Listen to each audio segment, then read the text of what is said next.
Welcome to Talking Giants Player Profiles and Projections. I'm your host, Bobby Skinner, here with my co-host, Justin Pennick. And today we got the Georgia boys, best friends on the team, Andrew Thomas and Azeez Ojulari. But we're going to start with Andrew Thomas, who's my favorite player to talk about on the New York Giants team because his growth has been beautiful. Obviously, he was my guy in the 2020 draft, banging on the table for him. 6'5", 314 pounds, 23 years old, very young. I think that what got forgotten about him too. Like he's, right around that same age as Azeez when he came out. Fourth overall pick of the 2020 draft out of Georgia, entering year 3, Justin.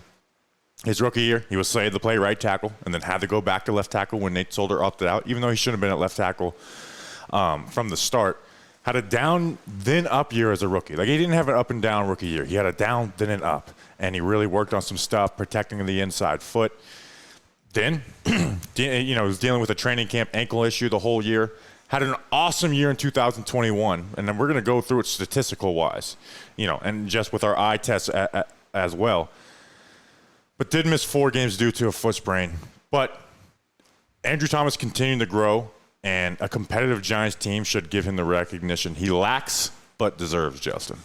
Yeah, I think the best development of the 2021 season is the fact that Andrew Thomas is the best offensive player on the Giants, and I think there is a good argument to say that he is the best player on the Giants. I think if there's one positive to take from, like I said, the 2021 season, it is that development. He's definitely the best offensive player. Like, there's no doubt in my mind at that, and I don't think anyone right now, Saquon could get back to that level, but he hasn't been the last 2 years.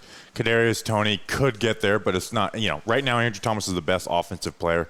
And then if you're comparing to the defense, you have Leonard Williams would be, the next best bet. Yeah, the offense is full of could-be's versus Andrew Thomas in his 2021 season, even when he didn't play as a second-year slate of games. As a second-year player, even though he didn't play the full slate of games. I like to look at what do Giants fans say, and what do Giants fans, who do Giants fans recognize as a good player, and then what do the national people recognize about the Giants. And Andrew Thomas started to get national recognition last year, even though you could still say that it's not enough. No, because one, he had a bad rookie start in a class that didn't have a bad rookie start. Yeah. Jedrick Wills, Mekhi Becton, Tristan Wirfs, they all had a really good first half of their season. Now, by the end of that season, Andrew Thomas was either better than or at the level of Jedrick Wills and Mekhi Becton. And then last year, I think him and Tristan Wirfs were very close. Obviously, Wirfs plays right tackle. And also Wirfs has Tom Brady as his quarterback. Yeah, but and just plays a less important position at right tackle. I don't want to take anything away from Tristan Wirfs. Like right now, Tristan Wirfs is clearly a better run blocker than Andrew Thomas right now. But pass blocking, I would argue that Thomas is the better player. And the fact, the Giants were a horrible team. He was literally the only watchable player on the offense at the end of the year. I remember watching that Bears game, and I just after the first quarter, I was like, I'm just going to watch Andrew Thomas. I'm not going to watch the garbage. What's the point of watching the garbage around this? I want to watch him go versus Robert Quinn. And the Giants offense was a somewhat watchable offense until we get to that Dallas game. Because of Andrew Thomas. Yes, and that's the take I had after that Saints game is after Daniel Jones, because the QB is the most important position on the team, Andrew Thomas is the second most important player on this team. Daniel Jones, one of his biggest issues I noticed from his rookie year, more so than fumbles, was pocket manipulation. Now, Jones wasn't amazing at it last year, but it was very noticeable how much better he was at it when he had a left tackle that was capable of protecting him. Unlike first half of the season, rookie Andrew Thomas. Unlike and Nate Solder at any moment he ever blocked. Yeah. And it really changed the offense where they were moving the ball down the field. Now, they couldn't punch it into the end zone and get a lot of points, but that's not on Andrew Thomas. That was on the quarterback, receiver, and then the play caller. Yeah, obviously. Yep. And you said that Andrew Thomas was the second most important player on the team, second most important player on the offense. I think left tackle is the second most important position in football, quarterback being in front of it. So the fact that we're approaching this rebuild, and at least we think that Andrew Thomas being 23 years old, that's a guy that we have locked up. That's a position that we got locked up, the second most important position in football.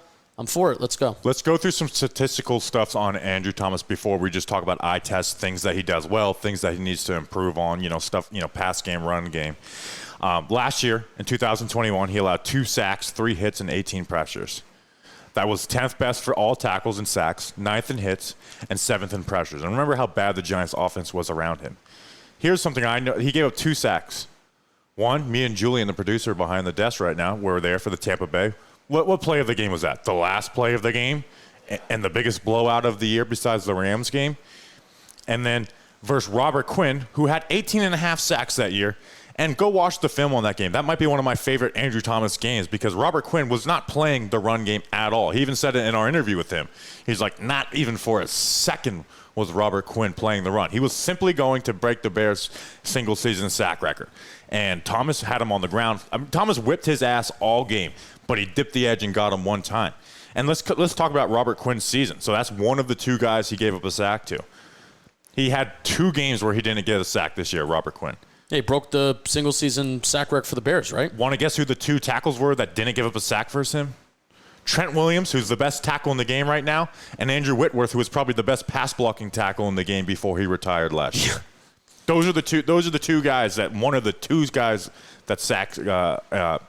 Andrew Thomas gave up sacks to. So statistically, he was a top 10 pass-blocking tackle in the league, left tackle and right tackle. That's not just left tackle. Yeah, he was. If he played right tackle, If he played right tackle like Tristan Wirfs, he would get a little more love because the better left tackles, there are better tackles in the game play left. Really, the 2 right tackles that stick in my mind are Tristan Wirfs and Lane Johnson. Well, if he played right tackle for the Giants, I think he would get no love because who cares about the right tackle for the Giants? It's left tackle is more important. I think that's why he gets the attention. But he was one of 13 tackles in the NFL last year to allow 3 QB hits or less with at least 458 snaps, 18 pressures, 4th in the NFL amongst tackles. Now, again, this is all with he missed relatively a few games this year. So I am expecting a 25 or less pressure season this year for Andrew Thomas, which is what Jordan Mailata had last year. So he is going to allow, hopefully, more pressures this year, but that's just going to be because I want him to play 17 games. And I think that should be the floor, is 25 pressures. Yeah. Like you said, he missed 4 games last year, gave up 18. And I wish Pro Football Reference would start keeping track of tackle pressures. Yeah, we always talk about the defensive pressures according to Pro Football Reference, but then we have to go to PFF for the offensive ones. Yeah, PFF is a little more liberal with the way they count pressures. All right, let's talk. Do you have any other stats you want to go through before we just talk about him as a player? No. One holding call last year. Andrew Thomas, PFF ranked him as the 80th best player of the 2021 season. And we love him. How about that? Yeah, I mean, Andrew Thomas is no doubt my favorite player to watch on this team. So in the pass game, his feet became more consistent. That was the biggest noticeable growth from him from year 1 to year 2. Is that his set was just very consistent. Like he knew where he was going. He knew when to get there. He knew what the balance between oversetting or protecting the inside too much and giving up the corner. He just looked more like that. But and that with his feet just being so quick. Like that's his feet are unbelievably quick, and that's why I loved him so much coming out of Georgia. Was not that he was this clean prospect. And when I hear he was the most pro ready, it makes me cringe because he wasn't the most pro ready. He just had the best results versus the best competition. So people took those numbers and called him the most pro ready. But I thought he had the most to work on out of those 4 tackles. But that's why I loved him. Is like he's had the best results, but he's got the most to work on. So like he recovered well in college with bad technique, but his feet were so fast it didn't matter. But in the NFL, your feet have to be doing the right things with that foot speed that he has. And he was able to recover. So his feet are what wins the game with him, and we'll talk about his hands and his punch too. I think his punches can still show some lunging at times. There's times where they come wide as well. As a rookie, they really became like cymbals. They cleaned him up a little more, but he can still lean a little bit. That's something he can clean up a little bit, as well as just getting stronger with that punch overall. But again, even now, like year 2 and now going in the year 3 with Andrew Thomas, when that lunge is a lot less, and with his feet, he's just able to recover. Like there's reps that aren't the cleanest for Andrew Thomas, but they have a great result because he's got that just elite ability to recover, and that was my favorite thing from him in the draft. It's like he just has an elite ability to recover that other guys don't have. Yeah, the athleticism. What is it? The 20-yard shuttle. What do you look at? Yeah, I remember everyone said he had a bad combine. It would make me so mad because he had like a slow 40 time, but he had the second best shuttle time out of all tackles, and the best by of the big 4. The big 4, yeah. Which is what tests an offensive lineman's athleticism, because you're never going to run 40 yards in a straight line, but going 5, 10, 5 yards, that shows how well an offensive lineman's going to move in a game. So how can Andrew Thomas get better? You talked about his hands and that he, maybe shouldn't be using them as, as the symbols, or as I like to call them, syllables in a high school band. I get words confused. So how can Andrew Thomas get better? Are you looking at his hands, or is there something with his feet? How can Andrew Thomas get better this year? More with in the run game, we'll talk about in a second. There's a lot of room for improvement. I just think some more hand grip strength. I think that's something that Thomas needs to work on, because there's not always does when he wins the rep, he's just got that guy locked on him. Like when a guy like Mekhi Becton's got his hands on you in the right place, you're not getting off. Thomas, there's times where a guy could shed late on those. So I think hand strength, and again with the punching, being more consistent with the punch and not leaning as much into it. He gets away with it a little bit because his arms are so long. But those are the two main things. But again, he's a top 10 pass blocking left tackle, or just tackle in the NFL. So there's things to clean up in his pass blocking, but it's not like he has these huge areas of improvement that he did after his rookie year. Is Bobby Johnson going to let him be on an island and do his vertical sets and work like he's been working the last 2 years, or is he going to kill the vertical sets from Andrew Thomas? I think there will be a little bit. We've seen some vertical sets out of Thomas. I think that trust has been put there with him, not Evan Neal, so far in a little bit of camp. Like he's been one-on-one. They're not really sliding always to his side. So I do. Talk to me about the run game. Let's talk about the run game. His run blocking does need to get better. There was a lot to be desired there after last year. And it looked to me last year, because his rookie year, he was a really good run blocker. Like, they were moving guys. It wasn't always the prettiest. But also mostly worked with Shane Lemieux, too. Had part to do with it. But he looked really good. It wasn't always the prettiest technique, but he looked good. This past year, it looked like he was looking to sustain blocks more so than win them. Where he didn't want to get shed or get caught. Even in his good run blocking his rookie year, there was times where he'd land on his face. But I've always said, I can deal with a couple reps like that if you're moving earth on the other reps, and that's what he's capable of. So I would like to see a little more, like this will drive O-line coaches crazy, but something I want to see him do, I think he should lean a little more and throw his hips into the block. Now, O-line coaches tell you, don't lean, don't throw your hips into that block. So that's how you lose balance. But you know what that else it does? It helps you move motherfuckers. Yeah. And that's what Andrew Thomas is capable of doing. So, again, not going crazy, but I think there could be more of that. And last year was the only tackle they trust, the only offensive lineman they trust in the run game. So he never got the benefit of working a double team. And again, it just seemed like he was looking to sustain blocks more so than win them. And I guess some lower body strength could help with that too. Yeah, one of my favorite gifs on my phone is Andrew Thomas and Shane Lemieux double teaming somebody against Tampa. And it wound up going for a touchdown. I believe like a Deion Lewis touchdown. So it's one of my favorite gifts that I have on my phone, seeing those two rookies together. So I'm excited to see them work together this year. So here's my question to you. A little bit of a projection, PPP. How could the Giants utilize Andrew Thomas more? And I'm talking about specifically like in the running game. How can they utilize his skill set a little bit more? Because you said that they kind of didn't do that last year. Run more power to the left, which means Andrew Thomas, Shane Lemieux, working guys to that linebacker. Combo blocks to the linebacker, because that's when those guys were at their best. That's when the 2020 Giants run game was at its best.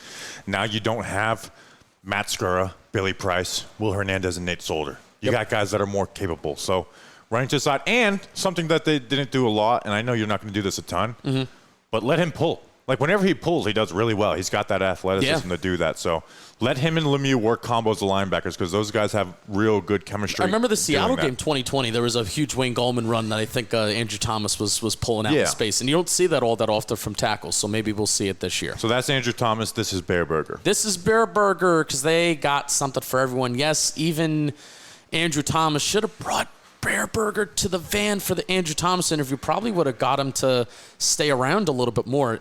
Is it like, candy in a van for offensive linemen? It's Bareburger in a van? Yeah. That's except for bad things won't happen after you eat the Bareburger. It's true, because we're not bad people, are we? Yes, they're a burger joint, but they're not the type to be bogged down by the labels. Their menu is filled with options for everyone, regardless of dietary preferences.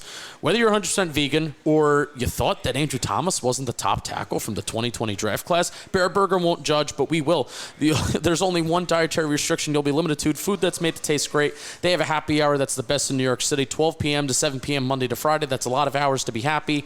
Elk burgers, ostrich burgers, bison burgers. You know the drill. Click the link in our description to find yourself at your favorite new happy hour spot, burger joint, and luncheon, Bareburger Kitchen and Bar. Thank you for sponsoring these PPPs. All right, another dog. Azeez Ojulari, 6'2", 249 pounds, but maybe more now. He said he was at 255, so gained 6 pounds. So up 6 pounds. Was an edge taken in the second round of the 2021 draft. Now 22 years old, heading into year 2. He just turned 22. I'm 24. Yeah, like 22 in like 49 days is what his age is. I'm 24, which is crazy. Last year, very impressive year for a rookie. 49 tackles, 8 sacks, 8 tackles for loss, and 13 QB hits. 4 in rookie rankings, he was 3rd in sacks, 4th in tackles for loss. Surprisingly, I didn't realize this, he was 2nd in pressures with 27, and then 4th in QB hits. That's a very impressive rookie year. Now, we're going to talk about some downfalls of Azeez Ojulari, where sometimes his play didn't always match what his box score looked like. But Azeez Ojulari had a really impressive rookie year. One thing we've said out of him, we want him to add some more power and strength. I know we haven't seen him yet because he's on the non-football injury list. But Azeez added the beef. But he did add some strength, and that was if there was one guy who can add some muscle at camp, and it's like, ooh, I actually care about that. It's Azeez Ojulari. Yeah, we care about best shape of your life, Azeez Ojulari. Daniel Jones having more muscle, or Tay Crowder having more muscle. It's not moving the needle like it does for Azeez Ojulari. Yeah. Did you read Aziz's advanced stats, pressures, QB hits, and stuff like that? 2nd in pressures with 27 for rookies, and 4th in QB hits. So 8 tackles for a loss, 27 pressures, and 13 QB hits. So I looked at every Azeez Ojulari sack from 2021 during the dead period of the summer, and I found some interesting things, and I want to get your thoughts on these 2 different things. There were 5 games where Azeez Ojulari received over 75% of the snaps, 0 sacks in those games, and 7 out of the 9 plays in which he registered a sack. There was 1 play where he had a half sack. 7 out of the 9 plays, Azeez Ojulari was lined up on the left side of the defense. What are your thoughts on some of that? So against the right tackle? Left side against the right tackle, yes. Yeah, so I wrote that down in one of my notes. He took advantage of some bad offensive tackles. But there's a lot of bad offensive tackles, and good players do that. This idea that, the Von Millers, the top edge rushers in the league just dominate the best tackles all the time is just not true. You remember Khalil Mack at the beginning of 2020 season? It's like, this is a stat game playing the Giants. Yeah. Like that happens. So we judge our own players by that, but it did happen a lot with Azeez Ojulari, and that next step is to not be dominating the best tackles in the game, but have a game against one of the better tackles of the game and win. Because right now, if you go last year, Andrew Thomas versus Azeez Ojulari, Andrew Thomas is winning that battle pretty easily. Yeah, for me, it's just about consistency. I mean, that's really what it's about. I mean, the sacks, 8, if Azeez Ojulari ends the year with 8 sacks again, I'm like, cool. I'm like, great. It's the 13 QB hits and then 27 pressures. Those are the numbers that I want to see go up. And, Justin, I'm really shocked to hear you say that, but it actually is true. Having games where Azeez Ojulari, there's going to be some games where he's going to get 75% of the snaps. So, finding out why he had 5 games over 75% of the snaps, why there were 0 sacks in those games, and why there were some games where he kind of disappeared last year, that's what we kind of need to find out, and that's what Azeez Ojulari needs to try and kind of fix from last year, because he got off to a really hot start. What was it? The first 4 or 5 games, he had a sack in every single one. Yeah, the first 3 games of the year, he had a sack in every game. I can't remember. And the joke was, Azeez Ojulari is on pace for 17 sacks. Yeah, and then he had a 2.5 versus a very bad Panthers offensive line, plus with PJ Walker and a QB who may have the worst pocket awareness I've ever seen in my life. So I want to go through some more stats before we just talk about ins and outs of him on the field. Lower third of the league in pass rush win rate at 11%. Oh, wow, bringing that in here. But also was and that was he was top of the rookies at pass rush win rate with 11%. So you're like, okay, those rookies are all going to get better. Azeez Ojulari getting better, but he was like one of the lowest 3 out of all those guys on that who got significant playing time at edge. And I know he didn't get double teamed a lot. And double team rate, yeah, he had a double team rate of 10%, and he was the bottom, of those rookies that were in that category and double team rate. So the idea that Kayvon's going to make him this, with Kayvon there, it's now a defense has a lot another guy to focus on. I'm sure it will help Azeez because now they have someone to win on the other side, and that is going to lead the QB into Azeez at times. Yeah. But it's not going to help him win his battles more because he wasn't double-teamed a lot, and he was usually facing the weaker tackle. Yeah. Again, just consistency. Consistency for Azeez. And my expectation, at least for him, Maybe this year, depending on what you think about Kayvon and depending on where Kayvon's going to go, Azeez this year could be the number one edge rusher statistically, but long term, Azeez Ojulari, we're projecting him to be an edge number 2, which is awesome because we didn't want to put these lofty expectations on Azeez Ojulari as the second rounder to be this edge rusher number 1. I love the comparison of statistically Hassan Reddick, just being a solid number 2 on a team that has some really good years and is consistent. And that's what I projected him out of the draft. I didn't view him as a first rounder like a lot of people, but at pick 50, it's okay, let's get Azeez Ojulari here. This is great value for Azeez at 50. So let's just talk about him. How about against the run? I have some numbers against the run. Oh, you have numbers versus the run. Okay, let's go through him as a pass rusher, and then we'll go numbers and just eye test on the run game. What he is he's a speed rusher who can get to the corner, and if he gets to that corner, his hands work really well to disengage. His hands are good at disengaging. But like we said at the beginning with the weight, he just needs more power to be more consistent and add a bull rush to his bag. How about that? I brought back the bag. In your bag. He just needs more power to it because offensive tackles are just never worried about Azeez Ojulari's strength, and that showed up. Where it's Azeez would have a good amount of wins in a game, but he just consistently wasn't testing the tackles because if he couldn't get to the corner and swipe those hands, he had issues. He added some better hand usage than he did in college. But again, he just needs more power to really test an offensive tackle for a full game. Yeah, absolutely. So let's talk about some stats in the run game. Yeah, so I thought Azeez Ojulari was much better against the run than I initially thought he would heading into last year. He was tied for 17th among all edge rushers and run stops with 18, and was tied for 10th in average depth of tackle in the league last year with Jason Pierre-Paul. I thought that was very impressive, because a lot of people are saying, if you have run stops or if you have a lot of tackles, but where are those tackles being taken place? Are they being taken place 4 or 5 yards down the field? He was tied for 10th in average depth of tackle in the league last year against the run, which is super, super awesome. So that's what he's best at in the run. Your run game is disengaging and making plays. Mm-hmm. But he needs to get better at setting the edge. Okay. I don't think he's ever going to be a dominant edge setter. But that's where the strength comes in. Yeah, but I think he can get to a point where he holds stout on the edge. He's never going to be one of these guys like Myles Garrett. But you think of a guy who can just really just set that edge really well. He's never going to be a great guy who just pins open the shoulder of the tackle. But what he is good at is can get better at and has done good at is holding stout against the edge, and when they bounce, he can disengage and make those tackles for a loss. Yep. That's what he showed in college. That's what he showed last year. So that's where his strength shows up, and it even showed up in his first preseason game versus Mekhi Becton, where it got over-exaggerated, where it's he dominated Mekhi. It's no, Mekhi won the game if you're looking at their one-on-ones. But Azeez did have that really good job where he held stout versus Mekhi Becton, disengaged, and then got himself a tackle for a loss. All right, Azeez. Have a year, heal up. Hopefully that hamstring gets better. Hopefully by the time that we're maybe releasing this, it's done. You're back. And with Kayvon being here, if he turns into what we expect him to be, him and Azeez is a nice duo.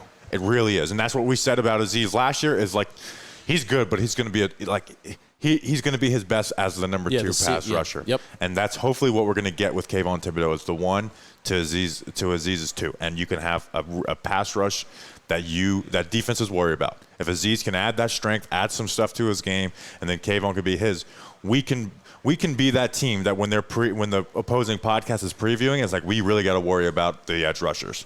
Where in the past 5 years, that just has not been the case for the New York Giants. Absolutely not. All right, that's a player profile and projection. We will see you guys tomorrow with a regular episode. Check out all the live streams, other player profiles and projections. We appreciate you. Until tomorrow, let's go Big Blue.